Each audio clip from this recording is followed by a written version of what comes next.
दोस्तों, कैमरे के सामने यूरोप के नेता भारत में मुस्कुरा रहे हैं, हाथ मिला रहे हैं, बड़ी बड़ी ट्रेड डील साइन कर रहे हैं, लेकिन पर्दे के पीछे वही यूरोप अपने सबसे पुराने दोस्त अमेरिका पर ऐसा डिजिटल वॉर कर चुका है जिसकी गूंज अब सीधे सिलिकॉन वैली तक सुनाई दे रही है। और यहीं से इस पूरी कहानी का असली खेल शुरू होता है, क्योंकि जियोपॉलिटिक्स में एक अनकहा नियम होता है कि अगर आप सुपर पावर का ऑफर ठुकराते हैं तो उसकी कीमत चुकानी पड़ती है।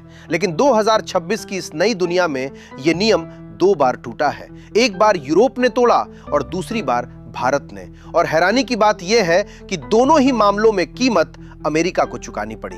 दरअसल दोस्तों, जियोपॉलिटिक्स में जो दिखता है खेल अक्सर उसके ठीक उल्टा चल रहा होता है। आज हम जो देख रहे हैं वो सिर्फ मुस्कुराहट और दोस्ती की तस्वीर है, लेकिन असल में यूरोपियन यूनियन ने अमेरिका की टेक ताकत पर सीधा हमला बोल दिया है। यूरोपियन पार्लियामेंट ने गूगल, माइक्रोसॉफ्ट और अमेजॉन जैसी अमेरिकी कंपनियों के खिलाफ ऐसा रेजोल्यूशन पास किया है जो आने वाले वक्त में अमेरिका की डिजिटल बादशाहत को हिला सकता है। और इस पूरे मिशन को नाम दिया गया है डिजिटल सॉवरेनिटी। यानी अब यूरोप अमेरिका के डिजिटल कंट्रोल से आजादी चाहता है।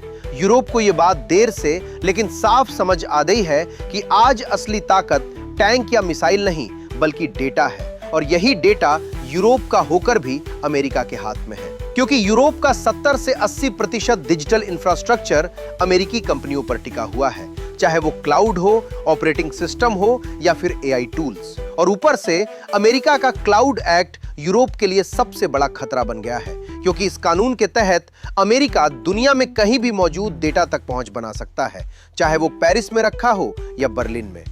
इसी डर से यूरोप ने अब रेगुलेट करने की बजाय रिप्लेस करने का फैसला किया है। और यहीं से जन्म हुआ यूरोस्टैक का, यानी चिप से लेकर सर्वर तक, क्लाउड से लेकर एआई तक, सब कुछ मेड इन यूरोप। एक ऐसा डिजिटल किला जिसकी नींव बाहर नहीं बल्कि यूरोप के अंदर रखी जा रही है। और यही फैसला अमेरिका के लिए सबसे बड़ा झटका है, क्योंकि अगर यूरोस्टैक कामयाब होता है तो सिलिकॉन वैली के हाथ से अरबों डॉलर के कॉन्ट्रैक्ट्स निकल जाएंगे।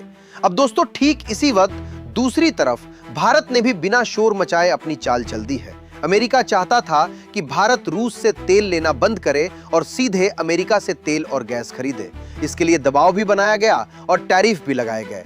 लेकिन भारत ने सीधी लड़ाई नहीं लड़ी बल्कि रणनीति बदली। भारत ने रूस से तेल पूरी तरह बंद नहीं किया बल्कि थोड़ा कम किया और अमेरिका से तेल खरीदा ही नहीं। इसके बजाय ब्राजील, अंगोला, यूएई, कोलंबिया और इक्वाडोर जैसे देशों से चुपचाप अरबों डॉलर की डील साइन कर ली।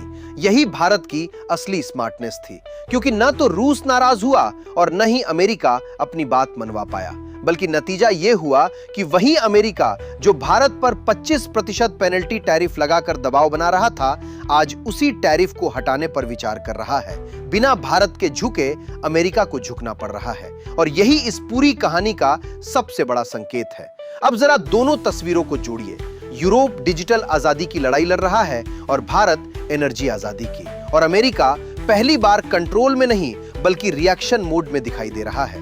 यही बताता है कि दुनिया का पावर गेम बदल चुका है। अब धमकी से नहीं बल्कि विकल्पों से जीत होती है। और इस नए गेम में भारत किसी एक गुट का हिस्सा नहीं बल्कि खुद एक बैलेंसर बन चुका है।